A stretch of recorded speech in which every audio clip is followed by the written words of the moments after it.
A fianco di Achille Variati, uno dei candidati di punta che il Partito Democratico punta a spedire a Bruxelles. Nicola Zingaretti torna a Padova e annuncia che si vedrà spesso in Veneto nelle prossime settimane per sostenere anche gli altri candidati di una lista che ha tanti nomi politici navigati e conosciuti, ma anche qualche novità al suo interno. E in Veneto abbiamo fatto un bel team di una lista aperta.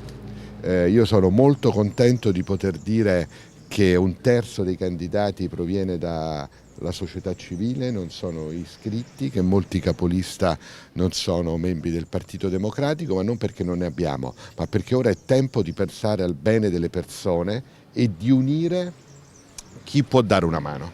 Il 40% di voti raccolti alle ultime europee, un dato così vicino pure tanto lontano da una realtà che ha centrifugato il renzismo e consegnato al PD macerie da cui ripartire. La ricostruzione di una buona classe politica e di una buona classe dirigente che cambi l'Europa.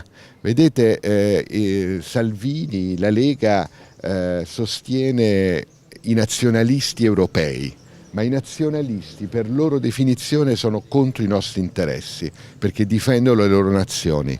L'Italia investe in sviluppo e ricerca 23 miliardi, la Cina 410, gli Stati Uniti 450 miliardi. Noi abbiamo bisogno di un'Europa che aiuti i Paesi membri. Un'Europa che però viene scaldata un po' ovunque dai fermenti nazionalisti, la sponda opposta, ci tiene a sottolineare Zingaretti, da dove il suo partito vuole andare a parare. Giriamo perché siamo preoccupati, perché questo governo sta bloccando l'Italia, purtroppo improvvisamente la crescita è ferma, il lavoro cala, gli investimenti diminuiscono, i cantieri sono bloccati e purtroppo questo prezzo lo pagano i cittadini e gli imprenditori. Quindi noi siamo dentro questa campagna elettorale soprattutto pensando a voler sbloccare una situazione economica e sociale che è diventata molto rischiosa. Anche qui in Veneto, da quando c'è questo governo, ci sono segnali tutti negativi per l'economia, meno 1500 imprese